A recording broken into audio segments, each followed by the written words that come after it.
Okay, so we've got this topic of conditioning batches during Bayesian optimization. Now, when you're doing sequential optimization using an acquisition function, if you make this big list of predefined candidates and then you take the top, the best performing sample based on that acquisition function, maximum expected improvement, for example, and you just iterate that one at a time, that's fine. You don't run into any issues. But as soon as you start creating a batch of samples, you say, during this one iteration, I want 3 candidates to be suggested. That's where this idea of conditioning comes in. So for this example, which comes from the ACTS documentation on Bayesian optimization and expected improvement, you've got some 1D function here. There's the mean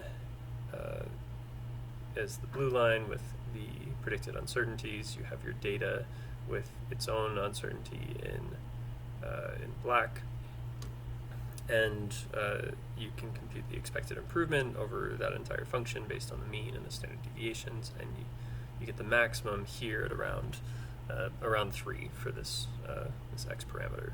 That gives you the best expected improvement. Now, if you use a method where you have a predefined list of candidates, which it's almost always better if you can use some sort of gradient optimization where you don't have to define that list of candidates in advance. Sometimes you have to, especially if you're using like feature vectors or something where you're transforming all your inputs to something entirely different. Maybe you have to use a predefined list of candidates. What ACTS does is it uses this gradient optimization. It's never using like a predefined list of candidates, as far as I know. But if you are using a predefined list of candidates, you're going to have some spacing in the model, and in high dimensions, this gets very sparse. Even if you generate millions of samples, as soon as you're in 5, 10, 20 dimensions, as soon as you're getting up there, a million samples across the whole space is very coarse. It's a very coarse sampling still, because you've got this exponential, if you're doing something like grid sampling, for example, you're running into this curse of dimensionality. So right here we've got what looks like a reasonably fine sampling here, where we're sampling at every 0.5, and so for this whole 1D function we'd have something like 22 samples in each dimension. In this one dimension, 22 samples, or give or take a few. Now, if you were to have the same level of spacing in 10 dimensions, then you're looking, you would need,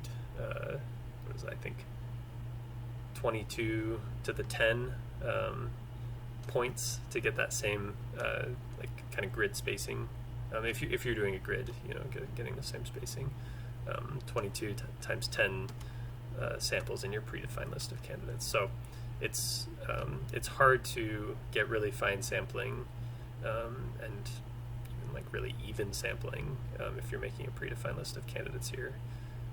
And it would be better to use randomly generated samples than a grid sampling for other reasons we can go into later.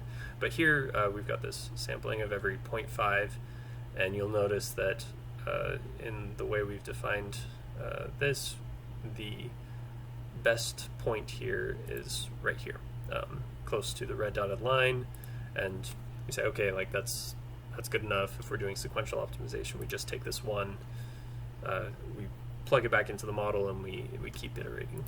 But if you're doing batch optimization, what would happen here is if you're selecting the top 3 candidates and you just fit the model once and then compute the expected improvement on all your predefined candidates, and you take the top 3, well, those top 3 are going to be this, this, and this, these 3 points. But what if you had used an even finer sampling? Well, then eventually, okay, so let's say we double the resolution here. Well, now your top 3 candidates are this, this, and this. Let's zoom in a bit. What if we made the spacing even finer? Then I think you'll kind of get the trend here that we're converging on the same exact point. So these are the three top candidates now. And eventually, it's like we're just sampling the same exact point. And this is why, this is just motivating the need for batch conditioning, is that this isn't very efficient. If you're just suggesting the same exact point each time, well, you ask for a batch of 100, it's not going to be very good to do the same 100 experiments at every iteration. So what we can do instead is to do this thing called conditioning. Now, there's a naive way that is computationally expensive. Maybe it doesn't matter for a lot of the problems we work on, but it's also maybe not the most efficient, but it's the easiest to understand, at least for me. And so if I were to implement it from scratch, I'd probably default to that one, just because I don't fully understand the nuances of a better approach that's used internally within Axe. And what that approach looks like is that you say, okay, we've got, let me get rid of some of these points here. Let's see, that one too, maybe. Oops. Okay, so yeah. We say here is our best point, and then before we suggest our second sample from the batch, we're going to plug this point back in as if it were a real measured data point. And to illustrate that, we're going to turn this to black to match kind of what's going on up top here.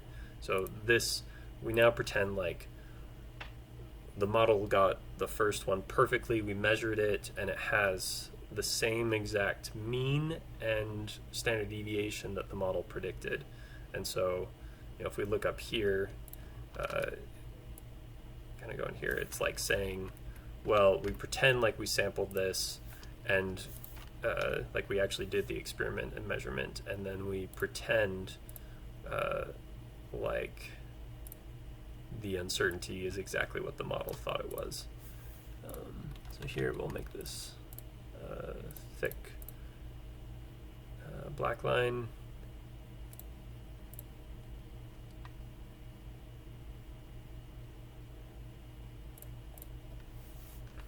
And we add that back into the model, which then affects how the shape of this expected improvement. And so now this is much more known, and then we get to compute the next expected improvement value based on this updated model. That's why this is often referred to as a fantasy model, or conditioning using fantasy models, is you pretend like you sampled, did the real measurement, add that in, refit your model, and then compute a new set of expected improvements, take the maximum, and you repeat it. So this is an iterative process. The more formal, probably better one, uses some sort of Monte Carlo sampling, but this is fairly easy to understand, that you